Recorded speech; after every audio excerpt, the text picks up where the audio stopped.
Shalom à tous, soyez les bienvenus dans notre émission Otiot Hageoula. Je suis le Rav Shapira et bien sûr, je vous souhaite Rag Ranouka Sameach. L'Otiot Hageoula de cette semaine est particulièrement intéressante et je vais rester dans le thème dont j'ai parlé dans Regabe Ivrit et qui est aussi lié à Ranouka. Permettez-moi de vous expliquer. Cette semaine, nous sommes dans la paracha Miketz. Remarquez bien que la Torah ne dit pas spécifiquement Haketz ou Laketz, mais elle dit plutôt Miketz. Essayons de comprendre. Le mot Ketz en hébreu signifie fin, d'accord? Mais si vous dites Haketz, c'est-à-dire que vous ajoutez la lettre et avant le verbe ou le nom, dans ce cas, vous obtenez la fin. Et si vous dites Laketz, vous vous dirigez vers la fin. Si vous dites Miketz, à ce moment-là, cela parle de quelqu'un qui vit à l'intérieur de la fin. Vous voyez, le Ketz est l'un des deux modes de la venue du Messie. Dans Sanhédrin 98, nous lisons « Si Israël est méritant, ils le verront rapidement, c'est-à-dire sans tarder. Mais si Israël n'est pas méritant, ils devront attendre. » C'est là le sens du mot Ketz.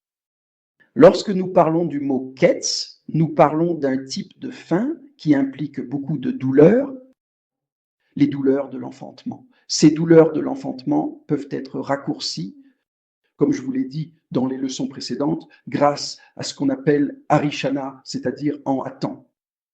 Maintenant, vous et moi, nous voulons hâter la venue du Seigneur, tout comme il est dit dans 2 Pierre chapitre 3, par une vie de sainteté et de piété, on peut hâter la venue du Seigneur, ce qui est une bonne, très bonne nouvelle pour nous tous.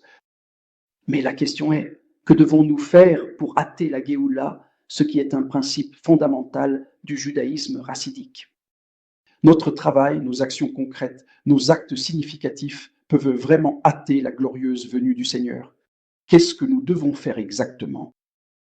Vous voyez, le mot ketz a aussi un verbe qui lui est associé, lakitz, se réveiller. Écoutez bien, le mot ketz signifie la faim, un mauvais type de faim qui implique douleur et souffrance.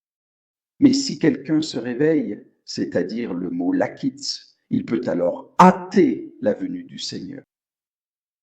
Dans cette paracha, Pharaon se réveille et il convoque Joseph pour interpréter son rêve. Il en est de même pour nous tous. Réveillez-vous, faites appel au grand et puissant Yosef, et vous pourrez ainsi participer à l'accélération de la venue du Seigneur. Réveillez-vous, faites appel à Yosef, notre Messie, et vous hâterez la rédemption. C'est un formidable Otiot Hageoula pour nous tous, et que la lumière de Ranouka nous réveille.